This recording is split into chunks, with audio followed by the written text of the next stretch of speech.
నారాయణపేట జిల్లా మక్తలపట్నంలోని Vattam Ravi convention hall నందు ఇందిరమ్మ మహిళా శక్తి సంబరాలు నిర్వహించారు. ఈ నేపథ్యంలో ప్రభుత్వ అధికారులు నిర్వహించిన కార్యక్రమంలో మంత్రి వాకిటి శ్రీహరి పాల్గొన్నారు. మహిళా సంఘాలకు 3 బస్సులు, 1 చేపల వ్యాన్ కొనుగోలుకు సంబంధించి ప్రభుత్వ ఆర్థిక సహాయాన్ని అందించారు మంత్రి వాకిటి శ్రీహరి. మహిళలకు ఉచిత బస్సు ప్రయాణం, వడ్డీ లేని రుణాలు, ఇందిరా క్యాంటీన్లు, డైరీ ఫామ్లు వివిధ రూపాల్లో మహిళలను ముందుకు తీసుకొచ్చేందుకు కృషి చేస్తున్నామన్నారు. మహిళలకు రుణాలు ఇచ్చి వారి ద్వారానే వివిధ వ్యాపారాలు చేస్తూ వారిని బలోపేతం చేసేందుకు రాష్ట్ర ప్రభుత్వం ఎంతో కృషి చేస్తుందన్నారు.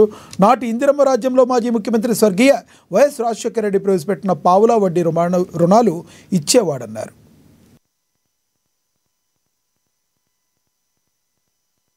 కలెక్షన్లు పెట్టకుండా పేదోని చూసినాం, పార్టీలను చూడలే.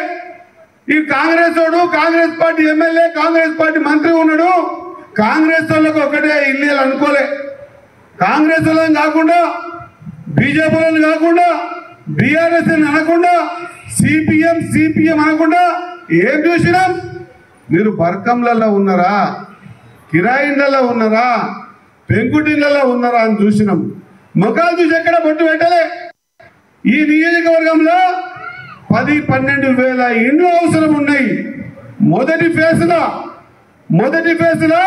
3,500 ఇండ్లు కట్టడానికి ఈరోజు పర్మిషన్ ఇచ్చినాం. 300 ఇండ్లు కట్టించే కార్యక్రమాలు తీసుకున్నాం. ఆ కట్టినప్పుడు ఇండ్లకి సిమెంట్ అంటే దుకాణంలో దొరుకుతుంది, పెద్ద అంటే బట్టికాడ దొరుకుతుంది, ఉస్క దొరకదు. ఉస్క లేక ఇండ్లు ఆగుతున్నాయని ఇల్లు శాంక్షన్ సర్టిఫికేట్ మీకు ఇచ్చి అక్కడ ఉన్న ఎంఆర్ఓకు, ఎస్ఐ గారికి, సిఐకి చెప్పి మీ ఒక్కొక్క ఇంటి శాంక్షన్ వెనుక 8 ట్రిప్పుల ఉస్క కూడా ఇస్తున్నాం అక్క. ఇది మీరు ఆలోచన